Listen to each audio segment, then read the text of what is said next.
আসসালামু আলাইকুম ওরহমতুল্লাহি ওবরাকাতুহু। সম্মানিত দর্শক, আজকের ভিডিওতে আমরা বলবো মৃত্যুর ফেরেশতা মালাকুল মউত হজরতে আজরাইল আলাইহিস সালাতু ওয়াস সালামের কয়টি চক্ষু আছে? আপনি কি জানেন হজরতে মালাকুল মউত অর্থাৎ মৃত্যুর ফেরেশতা হজরতে আজরাইল আলাইহিস সালাতু ওয়াস সালামের কতগুলি চোখ আছে? আমাদের কৌতূহল জাগে যে ফেরেশতাদের কতগুলো চোখ আছে।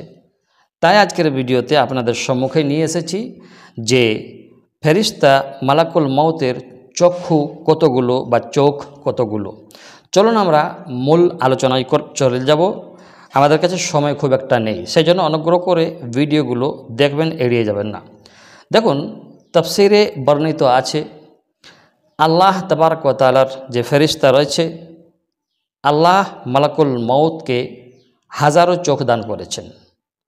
প্রতি চোখ দিয়ে তিনি প্রতিটি মানুষকে দেখেন। যখন কারো মৃত্যুর সময় হয়, সেই নির্দিষ্ট চোখ দিয়ে তিনি তাকিয়ে আল্লাহর হুকুম তার রূহ কবজ করেন। অর্থাৎ আল্লাহ তাবারক ওয়া তাআলা এতগুলো চোখ দিয়েছেন, অর্থাৎ হাজারো চোখ দিয়েছেন, তাই এত পরিমাণে চোখ দিয়েছেন যে চোখ দিয়ে পৃথিবীর মানুষকে সরাসরি হজরতে আজরাইল আলাইহিস সালাতু ওয়াস সালাম দেখেন এবং আল্লাহর হুকুমে যার জান কবজ করার হুকুম আছে তার রূহকে, তার জানকে কবজ করেন। সুবহানাল্লাহ। একই সময়ে পৃথিবীর বিভিন্ন প্রান্তে মানুষ মারা যায়, আমরা জানি। আজ এখানে, ওখানে, সেখানে, তা অনেক জায়গাতে একই দিনে অনেক লোক, অনেক মানুষ মারা যায়। এখানে প্রশ্ন হতে পারে যে তাহলে আজকে এই গ্রামে একজন মারা গেছে, ফির পাশের গ্রামে একজন মারা গেছে, তার পাশের গ্রামে একজন মারা গেছে, তো এই সব একত্রিতভাবে হজরতে আজরাইল আলাইহিস সালাতু ওয়াস সালাম রূহ কীভাবে কবজ করেন? তার যেহেতু হাজারো চোখ আছে, কিন্তু কিভাবে সেটা কবজ করেন? তাই আমাদের কাছে এটা প্রশ্ন রয়েছে। সেজন্য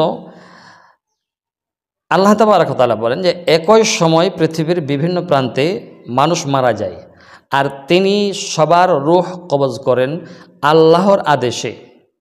কার আদেশে? আল্লাহর আদেশে।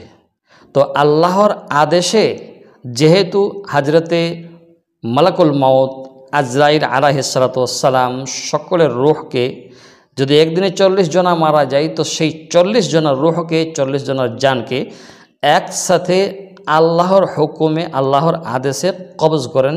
যেহেতু আল্লাহ তাবারক ওয়া তাআলা হজরতে মালাকুল মউতকে, হজরতে আজরাইল আলাইহিস সালাতু ওয়াস সালামকে হাজারো চোখ দিয়েছেন, তো যেখানে আল্লাহর হুকুমে আজরাইল আলাইহিস সালাতু ওয়াস সালাম জান কবজ করেন, সেখানে আর কোনো কৌতূহলের ব্যাপার নাই, তাই না? তাহলে আমরা কি প্রস্তুত? যদি আজ ডাক আসে, আমরা কি ঈমান নিয়ে বিদায় নিতে পারবো? এটা হলো কৌতূহলের ব্যাপার, এটা হলো প্রশ্ন। যদি আজই আমাদের কাছে ডাক আসে এবং মালাকুল মউত আসে, তাহলে কি আমরা ঈমান অবস্থায় ফিরে যেতে পারবো? তাই নিজের ঈমানকে বাড়াই এবং বাঁচাই, আর সেই ঈমানের উপরে চলার চেষ্টা করি। আল্লাহ তাবারক ওয়া তাআলা আমাদের ঈমানের সাথে মৃত্যু দান করুন, আমিন। ওয়াসসালামু আলাইকুম ওয়া রাহমাতুল্লাহি ওয়া বারাকাতুহু।